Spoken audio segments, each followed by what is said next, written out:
Après 3 mois des vacances parlementaires repassées sans repos, les députés nationaux ont, conformément à l'article 115 de la Constitution, appuyé par l'article 68 du règlement intérieur de l'Assemblée nationale, repris le chemin de l'hémicycle le samedi 15 mars 2025. Cette session ordinaire de mars 2025 s'ouvre dans un contexte très particulier, marqué par l'agression rwandaise sous couvert de ses supplétifs du M23, AFC, dans l'est de la République démocratique du Congo.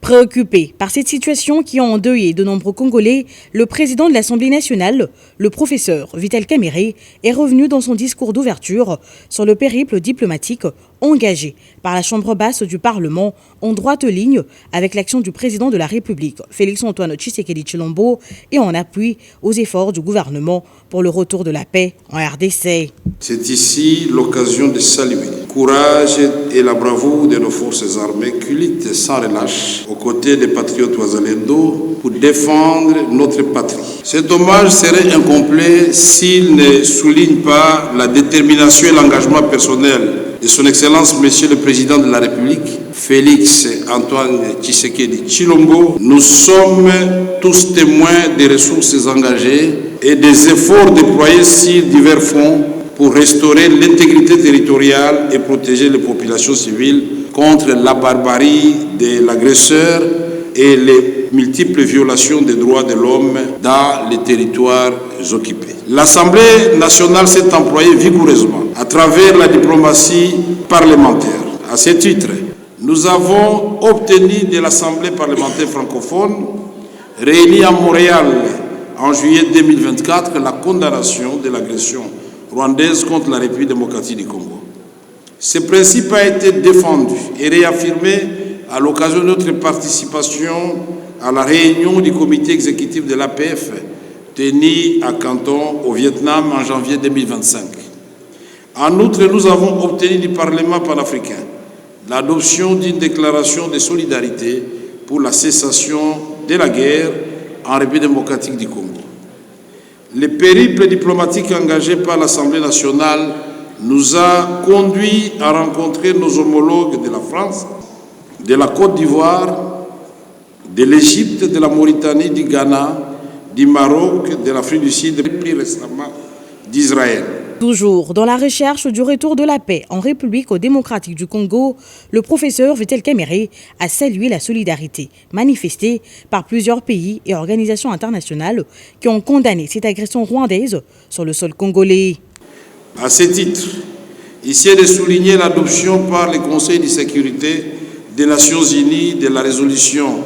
2773 proposée par la France et qui pointe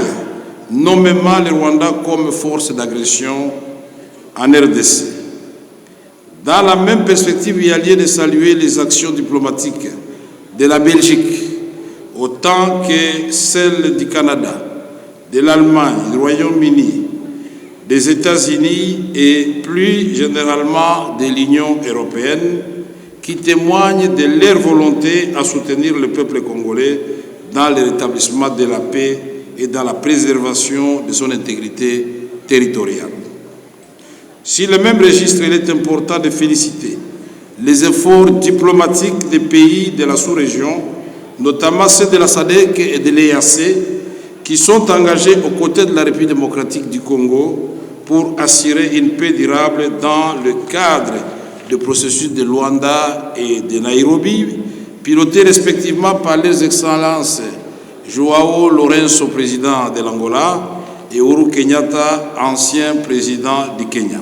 Avant de clore son speech, le professeur Vital Kamerhe a tenu à faire écho à l'appel du chef de l'État, Félix-Antoine Tshisekedi Tshilombo, quant à l'unité et à la cohésion nationale et lui a adressé par la même occasion un message profond de soutien et religieux inspiré de Sainte Écriture. Au président de la République, chef de l'État, Félix-Antoine Tshisekedi Tshilombo, je voudrais exprimer ces mots inspirés des Saintes Écritures du livre des Psaumes, chapitre 32, verset 8, qui dit « Je t'instruirai, je te montrerai la voie que tu dois suivre, je te conseillerai, j'aurai le regard sur toi. Que le Saint-Esprit vous inspire et vous guide en ce temps particulier pour s'accomplir le miracle du bâton de Moïse, afin que les obstacles les plus coriaces soient brisés et que les voies les plus inattendues soient ouvertes vers la paix. Cette session ordinaire de mars 2025, au cours de laquelle